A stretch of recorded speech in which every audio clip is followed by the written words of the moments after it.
সকালবেলা সংসারে টুকিটাকি কাজগুলো সেরে রাখলে সারাদিন ব্যস্ততার ভিতরে সময় পার করতে হয় না। গ্রামের বাড়িতে যারা টুকিটাকি তরকারি চাষ করে তাদের সকালবেলা অনেক ধরনের গুছগাছের কাজ থাকে, অন্যদিকে থাকে সংসারের কাজ বাজ। যারা গৃহিণী, রমজান মাস হচ্ছে রহমতের মাস, মাগফিরাতের মাস, নাজাতের মাস। রমজান মাসে কেমন যেন চারোদিকে সবকিছুতে বরকত পাইতেছে। বিকেলবেলা তাড়াহুড়ো করে একদিকে রান্না করতে হয়, অন্যদিকে ইফতারি তৈরি করতে হয়। আসসালামু আলাইকুম, হ্যালো এভরিওয়ান, কেমন আছেন আপনারা সবাই?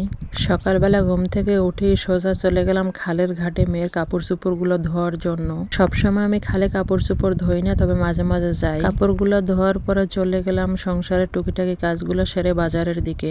মেয়েকে তৈরি করে যখন বাজারের উদ্দেশ্যে রওনা দিছিলাম, এর মধ্যে দেখি আমার ননদ মানে মেয়ের ফুপুকে দেখার সাথে সাথে মেয়ে আমার হাত ছেড়ে দৌড়ে চলে গেল তার ফুপুর কাছে।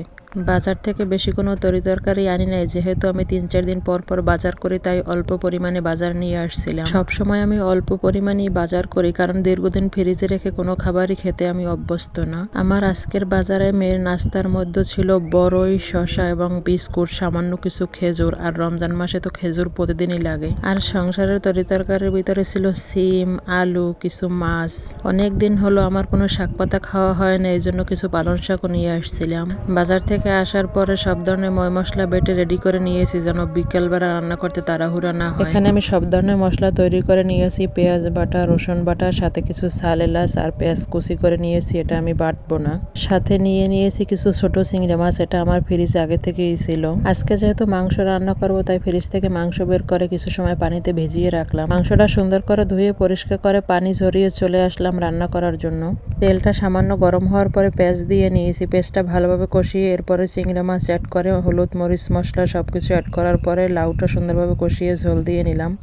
ফাইনালি আমার লাউ তরকারিটা রান্না শেষ হয়ে গেল। আর লাউ তরকারিটা দেখতে খুব মাশাআল্লাহ সুন্দর হয়েছিল, যেমন দেখতে সুন্দর হয়েছিল তেমনি খেতেও খুব সুস্বাদু হয়েছিল। লাউ রান্না শেষে এখন আমি রান্না করব মুরগির গোশত। তো মুরগি রান্না করার জন্য আমি সব ধরনের বাটা মশলা অ্যাড করে নিলাম। একবার দিতেছি হলুদ, মরিচ, লবণ। মশলাগুলো দেওয়ার পরে সুন্দর করে কষিয়ে নেব, যত সময় পর্যন্ত তেলটা ভেসে না আসবে তত সময় পর্যন্ত কষাতে থাকবো। কষানো শেষ হয়ে যাওয়ার পরে এবার আমি একের পর এক মাংসগুলো দিয়ে নিব এবং সাথে কিছু আলুও অ্যাড করব। আসলে পোলট্রি মুরগি আমাদের কখনো আলু ছাড়া রান্না করে খাওয়া হয় না।